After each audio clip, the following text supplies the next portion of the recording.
Já que nós estamos falando do universo de possibilidades, uma possibilidade, né, e que sempre reinou ali em cima de Israel é a força de Israel, né?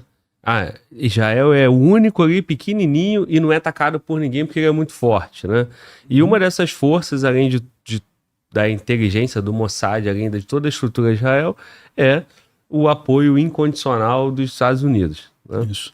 Agora, quando se tem então, esse era a possibilidade, né, onde Israel está muito forte e os Estados Unidos vai bancar Israel, além da própria força de Israel.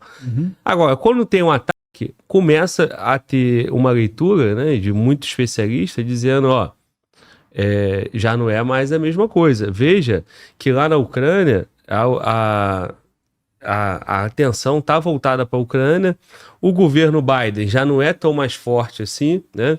Começou, não conquistou a guerra ao terror, saiu do Afeganistão, e todo esse cenário que os Estados Unidos, que já não são mais aquele grande, segurança do mundo, e aí começa a analisar um cenário onde Israel já não tem mais os Estados Unidos para bancar eles, e com isso ficaria abandonado e não conseguiria sobreviver. Como é que você lê isso aí? Olha, primeiro eu acho que essa visão de que os Estados Unidos está fraco e coisa e tal, eu não subscrevo isso daí não, tá? Eu não acho que seja isso não. Os Estados Unidos tá mais forte do que nunca. Se muita gente no mundo está com problema econômico, os Estados Unidos aqui estão com os menos problemas econômicos e isso reflete na força militar americana, ainda é vastamente superior à força militar de outros países, então assim, não vejo como os Estados Unidos diminuindo. Eu já falei em outras ocasiões que eu tive contigo, a visão é a seguinte: os Estados Unidos só não deu armas suficientes para a Ucrânia destruir a Rússia completamente, porque eles temem o que vai acontecer na Rússia. A Rússia se desfacelando e criando um monte de republiquetas com gente pior ainda que o Putin, aquele maluco do Kadyrov lá na Chechênia. Imagina um monte de republiqueta com arma atômica de gente maluca, né? Então, os Estados Unidos só não quer a Ucrânia ganhando a guerra rápido, porque eles temem o que acontece com a Rússia nesse caso. Mas, cara, basta os Estados Unidos botar a arma na mão da Ucrânia, essa guerra já tinha terminado há muito tempo. Eles estão com essa política de... Eles dizem que, não, porque estão com medo da Rússia usar armas nucleares. Não, a Rússia não vai usar armas nucleares. O medo deles é a Rússia se desfacelar completamente. Aí sim, eles teriam um risco muito maior, né? E da mesma forma Israel. Israel, o que impede os Estados Unidos de apoiar Israel ainda mais do que apoia hoje? É o que eu falei, é o problema político do Biden. O Biden, na verdade não é mais o Biden agora, é a Kamala Harris, mas é do partido dele, né? Ele está apoiando lá também. E o problema é esse, lá nos Estados Unidos qualquer guerra no Oriente Médio machuca os democratas. Então eles estão aí meio que pisando em ovos ali para ajudar, mas não ajudar muito. Agora, eu não tenho dúvida nenhuma que seja quem for que ganhar a eleição agora em novembro, o apoio americano a Israel vai continuar certo e amplo, né? E a mesma coisa para a Ucrânia, tá? Muita gente fala que, não, se o Trump ganhar, ele vai cortar a ajuda para a Ucrânia. Eu não acredito nisso. Eu acho que o Trump está muito com retórica de campanha de falar isso, né? Campanha você fala qualquer coisa, pô. Candidato fala qualquer besteira. Na hora que ele assumir, não tem jeito. Os Estados Unidos não tem alternativa que não seja ajudar a Ucrânia e Israel. Tá, então você avalia que não só... porque você foi além, né? Você falou pós-eleição, né? Independente de Câmara, ou Kamala Harris, ou o Biden, ou o Trump, a ajuda vai ficar. Então você não cogita nenhum fato que os Estados Unidos atualmente, no governo Biden, né? Porque o Biden saiu da disputa presidencial, mas ele ainda é o presidente, né? Resta saber se é ele que manda, né? Eu não sei nem se ele mandou em algum momento. Em algum momento, né? Mas então, você acha que Israel não tá sozinho? Os Estados Unidos... Não, de maneira alguma. De maneira alguma. Houve em determinado momento uma pressão muito grande internacional e o Biden chegou em algum momento a bloquear um envio de armas. Eram 14 pacotes de armas que estavam indo para Israel. Um deles foi retido por 3 meses. Depois foi mandado também. Foi o máximo de ponderação que o Biden fez em termos de não ajudar Israel. Porque é o que eu falo para vocês. Nos Estados Unidos, o Partido Democrata tem essa divisão, mas ainda é majoritariamente pró-Israel. Então não tem esse negócio, os Estados Unidos vai sempre ser pró-Israel, pelo menos num futuro próximo vai ser sempre pró-Israel, não tem alternativa. Pois é, então um cenário que Israel sozinho não aguentaria os vizinhos não existe porque, na tua visão, Sempre vai ter os Estados Unidos.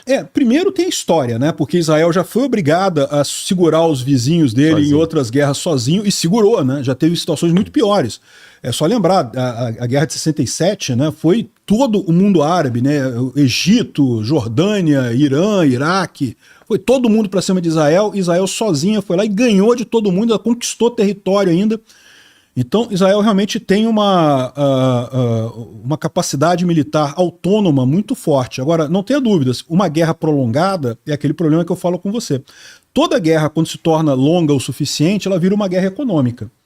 Começa a ser um negócio, quem consegue aguentar economicamente, porque Israel está sofrendo economicamente nesse momento, né? O turismo em Israel caiu muito, né? Pouca gente está indo lá visitar e coisa e tal. Inclusive, eu vou lá visitar agora Israel. No final do ano eu vou lá também, vou na Ucrânia, vou em Israel fazer um turismo de guerra, podemos chamar assim, para ver como é que está a situação lá, mas Israel está sofrendo economicamente com isso, né? E se torna fundamental o apoio do Ocidente exatamente nesse sentido, né? Muito mais no sentido econômico do que no sentido militar, no final das contas. Mas, de qualquer forma, eu não vejo a hipótese de Israel ser abandonada pelos Estados Unidos, não vejo essa hipótese. Tá. E aí você colocou pra gente o fato de 5 de novembro, né? Que o Biden, supostamente, né, em tese, ele tenha pedido, segura um pouco, deixa passar a eleição, porque eu tenho resistência no próprio partido e na população também. Então ele não quer muito sangue, não quer um ataque muito forte de Israel. Tá, levando em consideração esse cenário, onde daqui a um mês, né, já passou essa data, né, a eleição americana, e os Estados Unidos entra de vez, né? Nesse cenário, quando os Estados Unidos de vez, Israel resolve liquida isso aí não com facilidade, mas liquida esse conflito de vez? Olha, eu acho que sim, tá? Eu acho que o Hezbollah já está quase que destruído completamente, o Hamas já está totalmente fora de forma lá na faixa de Gaza. Eles queriam fazer um ataque grande agora, nesse 7 de outubro, e acabou que não conseguiram, porque já estão totalmente desestruturados dentro da faixa de Gaza. Israel já falou que já sabe onde é que está o Sinwar, só não ataca o Sinwar porque ele está rodeado. O Sinwar é o líder do Hamas na faixa de Gaza, né? Só não ataca ele só não mata ele porque ele está cercado de reféns, ele está andando para tudo quanto é lado, com uma mochila de dinamite e um monte de refém do lado, de forma que se Israel atingir ele com um míssil, morre um monte de refém. Então a única segurança que o cara tem é essa, mas ele já não consegue fazer mais nada na faixa de Gaza, né? E o próprio Hezbollah, como eu falei, já está se destruturando totalmente, porque todo o alto comando dele foi destruído. Veja, se você mata um comandante, mesmo que seja o comandante geral de um grupo, né, é rápido, o cara vai lá, substitui e entra outro no lugar. Agora, o ataque de Israel foi muito maior do que isso. Israel matou toda a cúpula do Hezbollah e vários subordinados, todo o pessoal do alto escalão do Hezbollah foi destruído. Então, aí é muito mais difícil você reestruturar esse grupo, né? Eu não tenho dúvida que, dado o tempo suficiente, o Hezbollah vai ressurgir, mas nesse momento o Hezbollah não é mais uma força com Israel. Então eu acho que Israel já está indo muito bem. Vai conseguir acabar com o Hezbollah, vai conseguir acabar com o Hamas. A questão toda é a seguinte: Israel vai querer resolver o problema de uma vez ou não? Porque para resolver o problema de uma vez tem que lidar com o Irã, não tem jeito. Aí, ou seja, as opções que seriam é o quê? Uma invasão por terra do Irã é muito difícil. O Irã é muito forte, é muito mais forte do que tanto o Afeganistão quanto o Iraque. Então mesmo os Estados Unidos, vamos supor que os Estados Unidos se preste a fazer mais uma aventura ali no Oriente Médio e vamos fazer a invasão do Irã. Tem gente que é a favor disso, que acha que os Estados Unidos deviam entrar no Irã e tomar aquilo ali, como tomou o Iraque, como tomou o Afeganistão. Mas o Irã é muito mais forte que o Iraque e o Afeganistão, muito mais difícil até para os Estados Unidos. Então eu não acredito que seja essa a saída. Agora, pode ser uma saída do tipo da do Hezbollah. Israel fazer um monte de ataques pontuais para matar os líderes dos ayatolás lá, o conselho dos ayatolás, matar a cúpula do governo do Irã. Isso é uma coisa que eles conseguem fazer. Seriam capazes de fazer isso? Não sei, mas é uma possibilidade, né? Sim. Agora, no começo era o Hamas, depois evolui para o Hezbollah. Então, quando destrói isso, se esses dois grupos são de fato um braço importante para o Irã, automaticamente já atingiu totalmente os interesses, né, do Irã. Sim. Então, a questão é, você vai evoluir e acabar de vez com o programa iraniano, Ou você vai deixar ali administrar isso para não escalar um conflito, né, na região muito mais forte? Pois é o que eu falo. Enquanto não lidar com o Irã, vai continuar. Por quê? Porque o Hezbollah, essa já é a terceira guerra do Líbano, tá? O Israel já invadiu o Líbano 2 vezes antes dessa. E sempre foi a mesma história. Israel entra, acaba com os terroristas todos, não tem mais nada, morreu tudo quanto é terrorista, o que sobrou fugiu do país e coisa e tal. Aí dá 2, 3 anos. Passa anos e evoluiu novamente. Cria de novo um grupo terrorista. Por quê? Porque o Irã tá ali botando dinheiro, manda especialista, manda gente, coisa e tal. Então, ou seja, se fizer só isso, se for só ali eliminar o Hezbollah no sul do Líbano, ok, você vai ganhar mais um período, coisa e tal, mas não vai resolver o problema, né? Isso. Mesmo na faixa de Gaza, Israel tá planejando uma coisa um pouco mais invasiva. Israel está querendo fazer uma área de 1 quilômetro em torno da fronteira de Gaza que vai ser controlada por Israel. É justamente para evitar a entrada de armas, né, na faixa de Gaza. Tem algumas coisas que eles vão fazer ali. Eles não vão ocupar Gaza para sempre, mas vão devolver a Gaza para os palestinos já com uma série de áreas de controle de Israel ali para evitar que o Hamas volte a se desenvolver dentro da faixa de Gaza. Mas no Hezbollah é mais complicado, porque o Hezbollah é no Líbano, então não tem nem como Israel ficar ali, só se Israel controlar o Líbano, mas aí não adianta, porque aí os vão migrar para a Síria, enxugar gelo, não tem jeito. A única alternativa que você tem é acabar com a fonte do problema, que é o Irã. Seja uma invasão do Irã, alguma coisa assim, ou então eliminar a cúpula do Irã, ou então um golpe de governo, ou seja, entrar um governo no Irã que seja um governo pró-Ocidente, pró-Israel. Não seria uma coisa muito estranha, a maior parte dos países árabes já está reestabelecendo relações diplomáticas com Israel. A Arábia Saudita, Emirados Árabes Unidos, Egito, Jordânia, são todos países que já fizeram relações, já abriram embaixada, já normalizaram as relações com Israel. É o caminho mesmo, tem que ser para paz. Esse negócio de guerra não resolve nada, né? Talvez consiga-se alguma coisa dessa com o Irã. Sim. Agora, esse é um cenário, nós estamos aqui, né, projetando e analisando um cenário favorável a Israel, favorável aos Estados Unidos. Agora, o que o Irã pode causar de dano para o mundo, né, cara? O potencial do Irã, se o Irã resolver e falar, não vou considerar nada disso, e agora quem vai começar a provocar problema sou eu. Como é que você analisa? Pois é, esse é o grande problema, né? Porque, inclusive, essa parceria entre o Irã e a Rússia, o grande medo que muita gente tem é justamente que a Rússia tenha dado tecnologia nuclear para o Irã, né? Para você lembrar, a Rússia estava num aperto danado, com poucos mísseis, pouca artilharia, poucos foguetes, e de repente o Irã foi lá e conseguiu um monte de coisa. O Irã exportou um monte de coisa para a Rússia, né? E aí, como é que fica essa história? Porque, eventualmente, o que o Irã ganhou de volta disso, né? Ele pode ter ganho justamente a arma nuclear, ou tecnologia para desenvolver armas nucleares, né? Então, esse é o temor que muita gente tem, porque é o que eu falo, o Putin, por mais maluco que seja, não é maluco a ponto de iniciar uma guerra nuclear. Ele sabe que seria a destruição completa dele e da Rússia.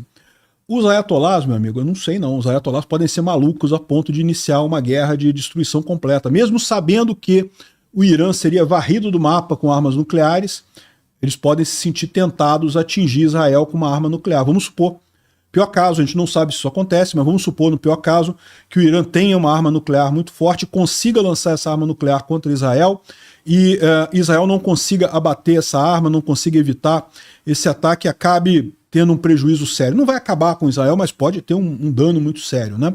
Sim.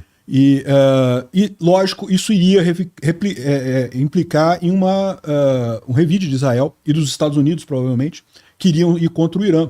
E nisso, pode ser que a Rússia entre do lado do Irã e a Europa do lado dos Estados Unidos. Ou seja, você pode estar indo para um cenário de hectacombe nuclear no mundo, né? É uma coisa que seria o pior caso nessa situação. Nesse caso a gente está botando no cálculo o uso da arma nuclear, né? Na Rússia, a Rússia tem... E a gente, no nosso cálculo, o russo não vai usar. Mas aí o iraniano usaria? Eu acho que o Irã tem uma chance maior de usar. Não é que, também não acho que vai usar, tá? Mas existe uma chance maior porque você começa a entrar nessa história de que religião é pela religião, eu vou ter 72 virgens lá quando eu morrer, então deixa morrer todo mundo, porque eu vou pro céu, o resto vai pro inferno. Sei lá, né? Como é que é a visão do pessoal, né? Sim. Quem é que falava isso? Tinha acho que era um pessoal da Inquisição, foram os cruzados, quando invadiram uma cidade lá em Israel, inclusive, e mataram todo mundo, né? O pessoal falou, não, a gente mata todo mundo, né? Quem for cristão vai para o céu, quem não for cristão vai para o inferno. Então, deixa Deus decidir, mata todo mundo e deixa Deus decidir, né? Sim. Ó, temos o momento do estagiário aqui, que é o momento onde o estagiário brilha. Então o estagiário tem uma pergunta ali, mas tem que estar com o microfone, estagiário, senão tu não vai brilhar. Tô esperando o Mano Val. Até o estagiário tá dando esporro no Mano Val, até porque o Mano Val até ajuda, né? Deixa o estagiário brilhar. Vai, estagiário. Peter, vamos lá. Nessa tensão entre Irã, Estados Unidos e Israel, tem a questão do Golfo Pérsico ali no Estreito de Hormuz, que eu queria muito entender por que o Irã sempre ameaça que vai fechar aquilo para que os Estados Unidos tenham algum problema em defender Israel, mas ele nunca, até onde eu sei, de fato fez isso de maneira efetiva. E se de fato você acha que os Estados Unidos têm esse medo, se isso pode impactar na guerra, será que os Estados Unidos pode não ajudar o Israel como deveria para não ter crise no petróleo? Olha só, esse problema já foi um problema maior do que é hoje, tá? No passado já foi maior esse problema. O Estreito de Hormuz é uma passagem que tem ali no Golfo Pérsico, que é entre Omã e o Irã, e de fato o Irã tem total controle ali. Se o Irã quiser fechar o Estreito de Hormuz, ele fecha, e se não me engano, 80% da produção de petróleo do mundo árabe passa por esse Estreito de Hormuz. Então haveria de fato um impacto muito grande econômico, tá? Um impacto econômico muito grande. Mas lembra o seguinte, houve época em que os Estados Unidos era dependente do petróleo do Oriente Médio. Hoje isso não é mais verdade. Hoje em dia, com a tecnologia de fracking, os Estados Unidos já é autossuficiente em petróleo. Então, isso já foi um problema muito maior no passado. Certamente o Irã usa isso como arma de ataque, mas eu não creio que faça tanta diferença assim para os Estados Unidos. O Brasil seria muito afetado, a Europa seria muito afetada, mas no final das contas os Estados Unidos em si não seria tão afetado assim, né? Tem também uma história de que Israel poderia atacar uma ilha que tem ali dentro do Golfo Pérsico, que é a ilha principal por onde o Irã exporta petróleo, né? O Irã é um grande exportador de petróleo. Embora ele esteja sancionado, né, ele não consiga vender petróleo para muitos países, ainda vende para muita gente. E pode ser que Israel vise justamente essa ilhazinha que tem ali no Golfo Pérsico para acabar com a exportação de petróleo do Irã. Esse jogo do petróleo dá para jogar dos dois lados. Bom, satisfeito, irmão? Agora, impacta o mundo todo, né? Impacta o mundo todo. A gente vai se ferrar. Os Estados Unidos podem não se ferrar completamente, mas a gente se ferra. Exatamente. Então, assim, já que se eles estão garantindo todo mundo, não pode pensar só nele, né? Porque no mundo onde eles ficam bem, todo mundo se ferra, aí tem um efeito, né? Mas lembra, quem está fazendo a maldade não é os Estados Unidos, é o Irã. É bom que o pessoal fica do lado certo, fica contra o Irã. Eu espero, né? Consigo imaginar o Lula criticando o Irã. Será que o Lula vai criticar o Irã? Vai criticar os Estados Unidos. Pois é. Não só ele, né? Assim, talvez ele nem seja mais relevante, né? Agora, aí vamos lá então, né? Evoluímos, né? Quer falar, irmão? Posso aproveitar esse gancho? Então manda. Peter, você citou aí a questão do Lula, né? E quando a gente fala, né, desse apoio, até a nível de narrativa mesmo, a gente tem, você comentou no começo do episódio, a gente tem a esquerda em vários lugares do mundo que apoiam muitos desses grupos, né, e são muitas vezes antissemitas, né, no geral. Ganha-se alguma coisa com isso mesmo? A esquerda mundial, existe um grande ganho ou são coisas pontuais? Porque às vezes não faz sentido, né? A gente viu recentemente nas eleições aí de São Paulo, até ali, as pessoas questionando ali o Guilherme Boulos sobre Hamas e tudo mais. E existe um ganho para isso? Existem dois tipos de ganhos nesse tipo de coisa. O primeiro ganho é o ganho do Hamas, tá? O Hamas, ele tem um modelo de negócio que é muito interessante, né? Ele vive chorando que a faixa de Gaza vive na miséria, que os palestinos estão passando fome, e com essa propaganda da esquerda eles conseguem muitas doações, tá? O Hamas é muito rico. O cara do Hamas, o Ismail Haniyeh, tem uma fortuna estimada em 4 bilhões de dólares. Vindo de onde? O cara não tem petróleo na faixa de Gaza, não tem nada ali. Eles não exploram nada ali. Vem de doações do pessoal do mundo afora para ajudar os palestinos. E é por isso que eles fazem todo esse modelo de negócio, né? De dizer que chorar sofrimento pra caramba, né? Não estou dizendo que eles não sofram, tá? É lógico que numa guerra todo mundo sofre em guerra, não tem essa. Mas existe um peso desproporcional a isso. Esse é o ganho para o pessoal do Hamas. O ganho da esquerda é o ganho típico da ditadura ou do autoritário que consegue achar um culpado para os problemas que ele não consegue resolver. Então a esquerda em vários países do mundo tem problemas e gosta de dizer que não, a culpa são os judeus, malvadões que controlam o mundo, que não deixam a gente prosperar. A Rússia usava muito essa desculpa e vários países usam esse tipo de desculpa justamente que é o coração do antissemitismo, né? Muito bom.